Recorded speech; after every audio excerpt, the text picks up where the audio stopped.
அனைவருக்கும் வணக்கம். இப்போ நம்ம சட்டத்தால் சாதிப்போம் அப்படின்னு சொல்லிட்டு ஒரு நிகழ்ச்சி நம்ம தொடர்ந்து பண்ணிட்டு இருக்கிறோம். எதுக்கு அப்படின்னு பார்த்தீங்கன்னா, இது இங்கே பொழுது போகலை அப்படிங்கிறதுக்காக இல்லை, இங்கே பழுது பார்க்கல பல பேருங்கிறதுக்காக இந்த நிகழ்வு நம்ம பண்ணிட்டு இருக்கிறோம். மாநாடு டிவியோட, அதாவது மாநாடு செய்தி குழுமத்தோட யார் யாரெல்லாம் இணைஞ்சு உங்களுக்கான தகவல்கள் வேணும் அப்படிங்கிறத, உங்களுக்கான என்ன சட்ட உதவிகள் வேணும் அப்படிங்கிறத நீங்கள் வளர்த்துக்குங்க. நீங்களும் இப்போ நம்ம சொல்றது மட்டும் இல்லாமல் நீங்களும் எடுத்து பாருங்க, இதில் என்னென்ன செய்யலாம், எப்படி இப்படி பண்ணலாம் அப்படின்னு நீங்கள் பார்த்துக்குங்க. அதே போல் கலந்துக்குங்க. இடையில நம்ம இப்போ வர மாதத்துக்கு அப்புறம் இப்போ நமக்கு பொருளாதார சிக்கல்கள் இருக்குது. அதனால அதில் கொஞ்சம் நம்ம சரி பண்ணிக்கிட்டு நம்ம ஒரு பயிற்சி வகுப்பை நம்ம வைக்கலாம் அப்படின்ட்டு. ஏன்னா இப்போ ஆர்டிஐ எழுதுறது எப்படி அப்படின்னு சொன்னோம்னா, பல பேர் இப்போ போட்டவங்க நேற்று ஒருத்தர் கீழே போட்டிருந்தாப்புல கமெண்ட்ல, எனக்கு மகிழ்ச்சியாக இருந்துச்சு. ஏன்னா இவ்வளோ பேர் பார்க்குறாங்க, என்கிட்ட நிறைய பேர் பேசி கேட்குறாங்க. பேசின்னு எனக்கு அலைபேசி எடுக்க நேரம் இல்லை. இங்கே பக்கத்தில் நேராக என்னோட நண்பர்களே இருக்கிறாங்கல்ல, அவங்களே இப்போதான் இதெல்லாம் கேட்க ஆரம்பிக்கிறாங்க. அப்படிங்கும்போது நமக்கு ரொம்ப மகிழ்ச்சியாக இருந்தது. ஏன்னா இந்த நாட்டில் எல்லாருக்குமே தெரிஞ்சிருக்க வேண்டியது அடிப்படை சட்டங்கள் தெரிஞ்சிருக்கணும். இன்னைக்கு நிறைய பேருக்கு சட்டங்கள்ங்கிறது தெரியல. அதே போல் அடிப்படை இந்த கடமைகள் தெரியணும். ஃபண்டமெண்டல் ரைட்ஸ், ஃபண்டமெண்டல் டியூட்டிஸ், இது நம்ம தெரிஞ்சிருக்கணும். இது தெரிஞ்சிருக்கா அப்படின்னு பார்த்தா பல பேருக்கு தெரியல. ஏபிசிடி தெரிஞ்ச அத்தனை பேருக்குமே ஃபண்டமெண்டல் டியூட்டிஸ் அண்ட் ரைட்ஸ் தெரிஞ்சிருக்கணும். அதே போல தான் இங்கே அனைவருக்குமே சட்டம் தெரிஞ்சிருந்துச்சுன்னா இவ்வளோ குற்றம் நடக்காது அப்படிங்கிறது தான் நான் தொடர்ந்து வலியுறுத்திக்கிட்டு இருப்பேன். ஏன்னா ஒவ்வொரு நாளும் புதுசு புதுசாக பார்ப்பீங்கல்ல, அவங்களுக்குலாம் தகவல் தெரியணும். இப்போ ஆர்டிஐ, தகவல் அறிவு உரிமை சட்டம் 2005, அதில் ஒரு 120 நாள், அதாவது 100 நாள் 120 நாட்களுக்குள்ள எல்லா அலுவலகங்களும் இந்த 4ங்கிற அமைப்பை அதில் அந்த இணையதளத்தில் பதிவேற்றிடணும். இது பொதுமக்கள் அனைவரும் பார்க்குற அளவுக்கு அதை நீங்கள் வழிவகை செய்திடணும். வெளிப்படைத்தன்மையாக இருக்கணும், லஞ்சம் ஊழல் இருக்கக்கூடாது அப்படிங்கிறதுக்காக தான் இது போலெல்லாம் ஒரு படிநிலையை அமைச்சு இந்த சட்டத்தை போட்டு இது வழிவகை செய்து கொடுத்தாங்க. ஆனால் இன்னை வரைக்கும் 2005 எத்தனை ஆண்டுகள் ஆச்சு, 120 நாளில் செய்ய வேண்டிய வேலையை இத்தனை நாளே வரைக்கும் செய்யலை. அப்படின்னா இங்கே ஏன்னா நம்ம சங்கர் படம் மட்டும், இந்தியன் படம் மட்டும் உட்காந்து நான் குத்திட்டா இருக்க முடியும். அப்போ எப்படி குத்தலாம்? சட்டப்படி நம்ம இந்த அலுவலர்களை நம்ம வேலை வாங்கலாம். அப்போ நம்ம ஆர்டிஐ சட்டம் மட்டும் நமக்கு தெரிஞ்சா போதுமா அப்படின்னு பார்த்தா, நேற்று அவர் தான் சொல்லியிருந்தார், அண்ணே நான் எவ்வளோ ஆர்டிஐ போட்டிருக்கிறேன், ஆர்டிஐ போட்டு எத்தனை வேணும் உங்களுக்கு, அதை நீங்கள் பாருங்க, நான் அனுப்பி விட்றேன். ஒரு பிரயோஜனமும் இல்லைங்க. அங்கே ஆணையத்துக்கு போனோம்னாலும் ஒன்றும் இல்லைங்க அப்படின்னு அவர் சொல்லும்போது எனக்கு ரொம்ப வருத்தமாக இருந்துச்சு. என்ன வருத்தமாக இருந்துச்சுன்னா, அவரோட உழைப்பு எவ்வளோ ஒரு நம்பிக்கையை இந்த நாட்டின் குடிமகனோட நம்பிக்கையை எந்த அளவு தகர்க்கிற வேலையை இந்த அலுவலர்கள் செய்கிறாங்க. ஏன்னா இப்போ வானத்திலேருந்து குதிச்சு வந்தவங்க கிடையாதுல்ல, இவங்களும் நம்மளோட வரிப்பணத்திலேருந்து அவங்க வைத்த கழுவுறவங்க. உண்மையை சொன்னாதான் அந்த அலுவலர்கள் எவ்வளோ ஒரு அலட்சியப்படுத்திருந்தா அந்த பையனோட வார்த்தை அந்த அளவு இருக்கும். இப்போ நம்ம இருக்கிறோம்னு வச்சுங்களேன், ஜனநாயகத்தின் 4வது தூண். இப்போ பத்திரிகைங்கிறது, பேச்சு சுதந்திரம்ங்கிறது நம்ம அதை படிச்சிருக்கிறோம், புரிஞ்சிருக்கிறோம், அதனால வச்சு நடத்திட்டு இருக்கிறோம். அதில் நம்ம போட்டிருக்கோம். இப்போ அந்த தம்பியை பேசுறாரு, அண்ணன் இது போல நான் வச்சிருக்கிறேன் அப்படின்னா தாராளமாக கூப்பிட்டு இந்த பக்கத்தில் ஒரு இருக்கையை போட்டு, உனக்கு என்ன நடந்துச்சு, எந்த அதிகாரி, ஓ அவர் தான் பொது தகவல் அலுவலரா, அதிகாரி கிடையாது, இப்போ அந்த பொது தகவல் அலுவலர் இப்படி பதில் கொடுத்துருக்கிறாரா, இவங்க கொடுங்க அப்படின்னு சொல்லி வாங்கி பார்த்து அதில் 2 இப்போ நம்ம 6-1 படி கேட்குறோம்னு வச்சுக்கோங்க. இவங்க 2Jன்னு கூட சொல்கிறாங்க. 2-1 படி நீங்கள் கேளுங்கள்.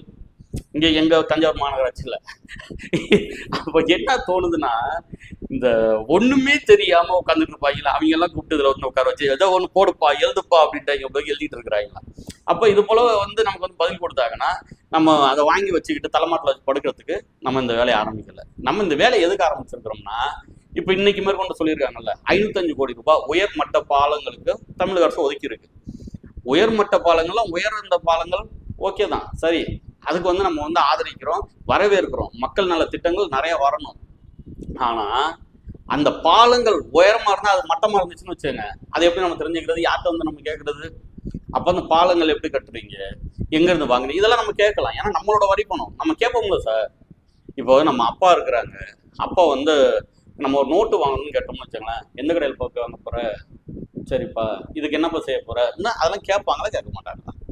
கேட்டாதான் நல்லா அப்பேன், நம்ம கேட்டாதான் நல்ல குடிமகன். நல்ல குடிமகன்னா நம்ம என்ன கேட்கணும், இதெல்லாம் கேட்கணும். அப்போ இதெல்லாம் கேட்டு அதுக்கான சரியான பதில் வரலன்னு வச்சுங்க, அதாவது தகவல் சரியா சொல்லலன்னு வச்சுங்க, அப்போ அங்கே ஏதோ ஒரு குறைபாடு நடந்திருக்கு. அதனால தானே தரலன்னு அர்த்தம்.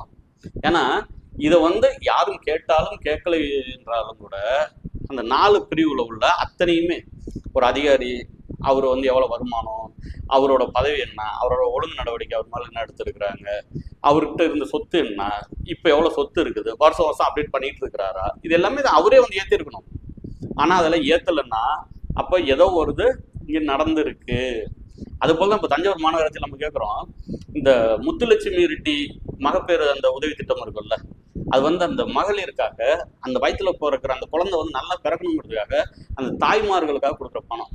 அதில் வந்து ஏதோ ஒரு பெரிய ஊழல் நடந்துடுச்சு போல இருக்கு. ஏன்னா எதுக்கு இந்த சந்தேகம் வருதுன்னா, திருப்பி சொல்கிறேன், நடந்துடுச்சு போல இருக்கு. இப்போ நம்ம வந்து எவ்வளோ நிதி ஒதுக்கியிருக்காங்க, இப்போ வந்து இந்த நிதியாண்டில் எவ்வளோ நிதி ஒதுக்கி இருக்கிறாங்க, அதை வந்து எத்தனை பேர் கொடுத்துருக்கீங்க, இதை நம்ம கேட்குறோம். அப்போ இதை கேட்கும்போது இவங்க வந்து தந்துடலாம்ல. அது தராம இல்லை இது வந்து 3ஆம் நபர் நாங்கள் தரவு இயலாது அப்படின்னு நீங்கள் வந்து தொடர்ந்து சொல்றீங்கன்னு வச்சுக்கோங்களேன். நானும் வந்து முதல்ல R1ல கேட்டேன், அதுக்கப்புறம் 2Gல கேட்டேன், நான் வந்து நேராக வந்து ஆய்வு பண்ணிக்கிறேன் சார் அப்படின்னு கேட்டேன். அதுக்கு எல்லாத்துக்குமே இதுதான் பதில். அப்போ அதுக்கு என்ன தோணுதுன்னா, அப்போ ஏதோ நாங்கள் உள்ளுக்குள்ள ஒரு மர்மம் இருக்குது, அந்த பணம் எங்கேயோ சுவாக ஆயிருந்துருக்குது. அதானே காரணம். நீங்க நல்லா ஒன்று புரிஞ்சுக்கங்க, இதை பார்க்குற என்னோட உறவுகள் மக்கள் வந்து நல்லா வந்து ஒரு உள்ள வந்து உள்வாங்கிக்கங்க செய்தியை. உள்வாங்கிக்கிட்டு நீங்கள் வந்து துணிச்சலா அதுக்கப்புறம் அதுக்கு ரொம்ப ஒரு தெளிவாக நிற்க முடியும். நீங்கள் இப்போ இந்த இடத்துல இவ்வளோ பணம் ஒதுங்கி இருக்கு, இதுக்கு நம்ம ஒதுக்கி இருக்கிறோம் அப்படின்னு இன்னைக்கு அறிவிச்சிருக்கிறாங்கல்ல. பாலத்துக்கு வந்து 505 கோடி ரூபாய் வந்து ஒதுக்குறோம் அப்படின்னு சொல்லி அரசாணை கொடுத்துருக்குறாங்கல்ல. அதே போலதான் இந்த நலத்திட்டத்துக்கும் வந்து ஒதுக்கியிருப்பாங்க. அந்த பணம் எவ்வளோ, எத்தனை பேருக்கு நீங்க செலவு பண்ணீங்க, இதை நான் கேட்க வேண்டிய என்னோட கடமை, கொடுக்க வேண்டியது உங்களோட கடமை. என் உரிமையை என் பணத்துல இருந்து கொடுத்து நான் சரியான ஜனநாயகவாதியா இருந்தா அதோட கடமையை நான் ஆற்றுறதுக்காக நான் கேட்கறேன்னா, நீங்க சம்பளம் வாங்கிக்கிட்டு அதை நீங்க தரலன்னு வச்சு நான் ஏதோ நடந்திருக்கு, அதான் அதுக்கு அர்த்தம், வேற எதுவுமே கிடையாது. அப்ப நீங்க அந்த இதுல வந்து நீங்க என்ன புரிஞ்சுக்கணும்னா, இப்போ ஒரு சட்டமன்றத்துக்கும் ஒரு நாடாளுமன்றத்துக்கும் எது ஒண்ணு வந்து மறுக்க முடியாதோ, எந்த தகவலை வந்து மறுக்க முடியாதோ, அதே இதை ஒரு இந்திய குடிமகன், அதாவது நான் நீங்க எல்லாரும் தான், அவங்க எல்லாருக்குமே வந்து மறுக்கக்கூடாது. இதுதான் சட்டம். இங்க சட்டத்தின் முன் உனக்கு வேற சட்டம் எனக்கு ஒரு சட்டம் இல்லை, நம்ம எல்லாருமே வந்து ஈக்குவல் தான். அதான் வந்து ஆர்டிகல் சொல்லுது, அதான் அடிப்படை சட்டங்கள் நமக்கு வந்து சொல்லி கொடுக்குது. அப்போ இந்த சட்டப்படி வந்து நம்ம கொண்டு போறத இவங்க அதை கூட வந்து செய்ய மாட்டேன் அப்படின்னாங்கன்னா, அடுத்த கட்டம் நம்ம என்ன செய்யணும், இந்த பார்த்துட்டு அந்த தம்பிக்கு தான் நான் சொல்றேன், அவர் வந்து என்ன செஞ்சாரு, அனுப்பிட்டு வந்து இவ்வளவு வச்சிருக்கிறேன் ஆணையத்துக்கு போனால்தான் தான் இருக்குன்னா அடுத்த கட்டம் போகணும். அடுத்த கட்டம் நீதிமன்றம் இருக்கு.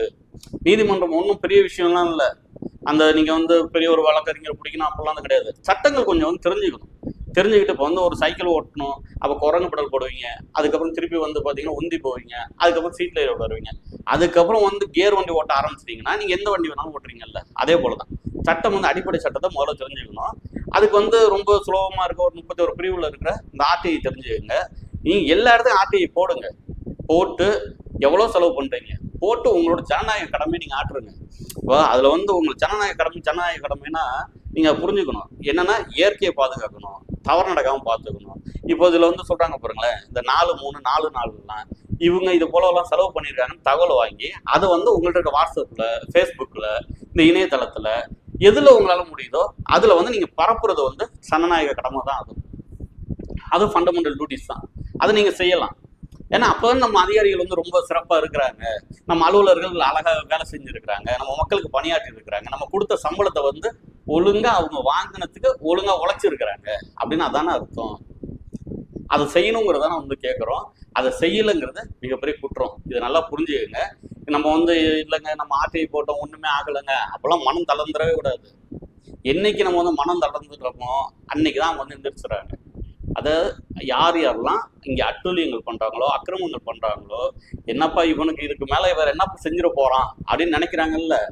இப்போ என்கிட்ட கேட்டவர் அவர் ஏதோ ஒரு தொழில் பார்த்துட்டு இருப்பாரு, அவருக்கு அந்த தொழில் இல்லைன்னா அடுத்த ஒரு பெட்டி கடையை வச்சிருவாரு, அப்படி இல்லைன்னா ஒரு 4 கர்ச்சி வாங்கிட்டு பஸ்ஸில் ஏறி இறங்கியோட வியாபாரம் பார்த்துடலாம். ஆனால் இந்த அலுவலர்கள்ங்கிறவங்க நிறைய வாங்கி வாங்கி சம்பளம் பழக்கப்பட்டாங்களா, அவங்களால வெளியில எந்த வேலையும் செய்ய முடியாது. அந்த வேலையில இருக்கிற வரைக்கும் தான் அந்த மரியாதை, மதிப்பு, கௌரவம் எல்லாம். அதை காப்பாற்றிக்க வேண்டியது அவங்களோட கடமையை ஆற்ற வேண்டியது அவங்களோட கடமை, கேட்க வேண்டியது நம்மளோட உரிமை, அதை செய்ய வேண்டியது அவங்களோட கடமை. அப்படி அந்த கடமையை அவங்க வந்து அந்த ஒரு கடமையை வந்து அவங்க செய்யலைன்னு வச்சுக்கோங்க, அது வந்து எதில் தெரியுமா வரும், BNS 199 198 எடுத்துக்கலாம், 198 199 கடமை தவறிய அலுவலர்கள். அப்போ நீங்க வந்து இந்த சட்டத்தைப்படி நீங்க வந்து ஒரு என்ன சொல்லலாம், லீகல் நோட்டீஸ் ஆங்கிலத்தில், தமிழில் வழக்கறிஞர் அறிவிப்பு, அப்போ சட்ட அறிவிப்பு. அந்த சட்ட அறிவிப்புங்கிறத நீங்கள் வந்து நீங்களே கொடுக்கலாம். அது வந்து எப்படிங்கிறத நம்ம அடுத்தடுத்து நம்ம சொல்லுவோம். ஒன்றும் இல்லை, அன்பர் பெருனர் போட போகிறோம். அது வந்து நம்ம எழுதி வச்சு நான் காட்டுறேன். அது வந்து இன்னும் கொஞ்சம் சிறப்பாக இருக்கும். அதுக்கு ₹1 கூட செலவு இல்லை. நீங்கள் போட்டு ஒரு 15 நாள் அவகாசம் வச்சிடலாம். அதுக்குள்ளே வந்து அவங்க வந்து எந்த விளக்கமும் சொல்லலைன்னா நம்ம வந்து கோர்ட்டில் போய் இது வழக்கு போட்டுடலாம். ஒன்றும் பெரிய விஷயம் இல்லை, பெரிய செலவும் இல்லை. அப்போ ஒருத்தவங்க இதை வேலையை பார்க்க ஆரம்பிச்சு ஒருத்தவங்களை வந்து நம்ம சரி பண்ணிட்டோம் அப்படின்னோம்னா யாரையும் தண்டிக்கணுன்ற நம்ம நோக்கம் இல்லை. ஆனால் தண்டனை பெற்றாதான் நான் வந்து திருந்துவேன் அப்படின்னு இருக்காங்கன்னு வச்சுக்கோங்களேன். இவங்களை வச்சு மிச்சம் எல்லாரையும் நான் அவுத்துறது. எப்படி ஒரு சோழ கொலை பொம்மை ஒன்று இருக்கும்ல வயல்லாம், அந்த பொம்மையை வந்து நிற்க வச்சிருவாங்க. நிற்க வச்சா மிச்ச மிருகங்கள், இந்த காக்காக்கள் இதெல்லாம் வராதுங்கிறாங்கல்ல, அது போலதான் இது. அப்போ இந்த ஒரு இதை நம்ம வச்சு மேலே வந்து ஒரு கருப்பு கலர்ல ஒரு இந்த துணியை வந்து கட்ட விட்டுருவாங்க. கட்டி விட்டாங்கன்னு வச்சுக்கலாம், வத்த காய போடும்போது வேற காக்கா வராது. ஏன்னா இந்த காக்கா இங்கே நிற்கிது, இது ஏதோ ஆபத்தில் இருக்குன்னு. அப்போ ஏதோ ஒரு காக்காவை பிடிக்க வேண்டிய வேலையை நம்ம வந்து குடிமகனா நம்ம வந்து செய்யணும். அது வந்து நம்மளோட கடமை. உங்களுக்கு அரசியல் மாநாடு செய்தி எப்போதுமே துணையா இருக்குது. மாநாடு செய்திகளும் உங்களுக்கு துணையா இருக்குது.